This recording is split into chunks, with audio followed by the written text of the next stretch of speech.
Stéphane, bonjour. Bonjour Marcel, bonjour à tous. Nous sommes vendredi, nous allons faire une revue de l'actualité. Commençons par ces 20 femmes leaders, parmi lesquelles Alice Nkom et Edith Kawala, Alice Sadio, Alice Nkom et Alice Sadio, qui demandent donc au Fonds monétaire international et au Conseil de sécurité des Nations Unies de s'intéresser notamment à la crise qui sévit dans les régions anglophones du Cameroun depuis pratiquement 5 ans, mais aussi Boko Haram, mais surtout pour le FMI de ne plus emprunter ou prêter de l'argent au Cameroun à l'occasion de ce qu'ils appellent ici la facilité élargie de crédit. Comment avez-vous accueilli cette initiative ? J'ai apprécié, j'ai trouvé que c'était un geste excellent dans le principe, dans la forme, et puis aussi le symbole, puisque ce sont 20 femmes originaires de toutes les régions du Cameroun qui ont dépassé des clivages politiques. Certaines viennent simplement de la société civile, d'autres sont engagées, on le sait, militantes voire élues. Et donc j'ai trouvé qu'il y avait là quelque chose de positif, à la fois parce qu'enfin il y a une réaction.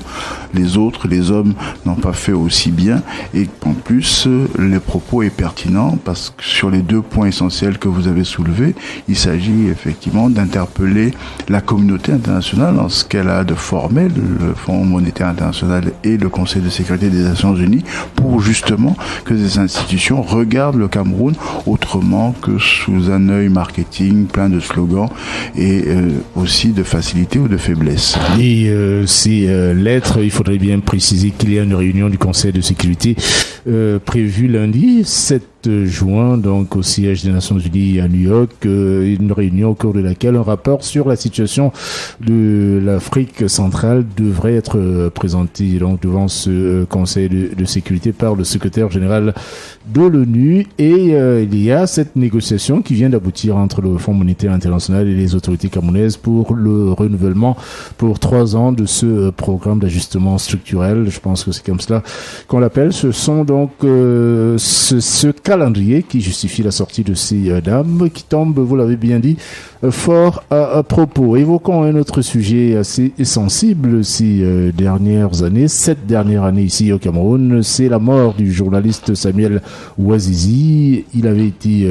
promis une commission d'enquête qui n'a pas été mise en place jusqu'à présent, et le corps de ce journaliste vraisemblablement décédé en détention n'a toujours pas été remis à sa famille.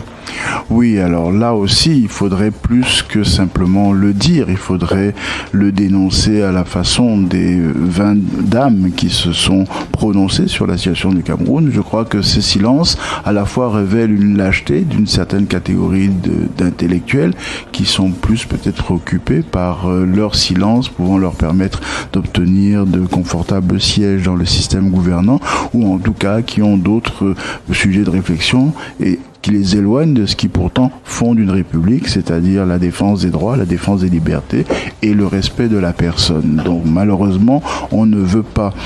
aujourd'hui sortir de cet ensauvagement, comme dirait Achille Mbembe. On préfère les combats ordinaires, quotidiens, mesquins et souvent très en dessous de la ceinture que ce qui est noble,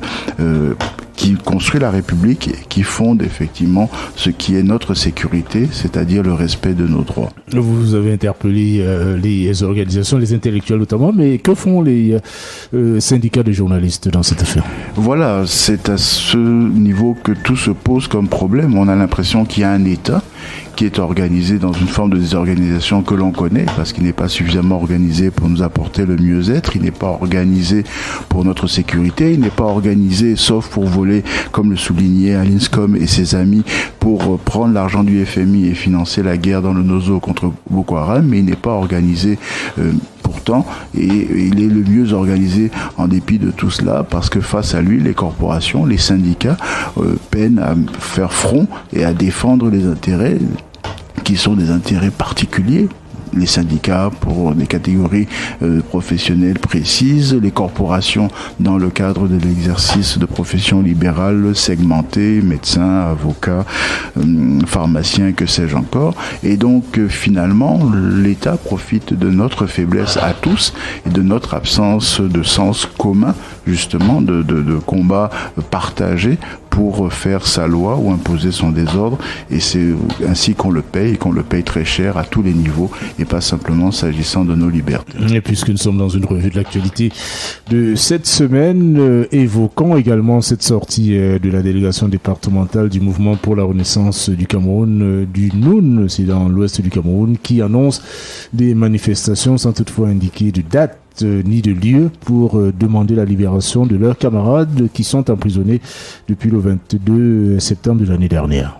Pour certains, en tout cas. Pour certains, et d'ailleurs, il était dit, effectivement, aussi, je reviens toujours à Kawala et ses amis, qu'effectivement, ceux qui étaient en prison pour des motifs politiques, c'est-à-dire n'ayant pas commis de violence qui pourraient justifier leur embastillement, devraient bénéficier de mesures d'élargissement. Ce n'est toujours pas entendu par le système gouvernant, et malheureusement, peut-être cela pousse des formations politiques à une seule solution, celle de la manifestation, qui risque encore d'amener d'autres cas d'emprisonnement. Et on peut se demander si dans le combat politique, vous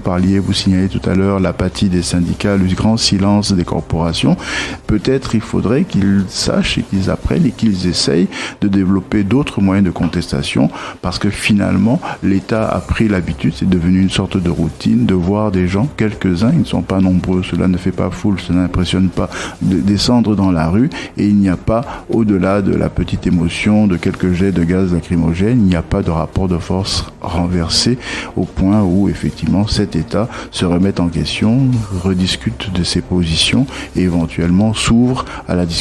et à la négociation. Le chiffre du jour. 35, c'est en pourcentage la progression du pétrole, des prix du pétrole, des valeurs énergétiques sur les marchés, les cours internationaux, donc qui ont permis notamment à la CEMAC, nos pays, de bénéficier d'une petite ouverture qui a rassuré les caisses des États, les finances publiques, et nous a permis peut-être de traverser l'ouragan Covid et quelques autres ouragans avec moins de soubresauts et de turbulences qu'on ne l'avait prévu. Heureusement, même si cela doit être discuté quant à la gestion de ces fonds.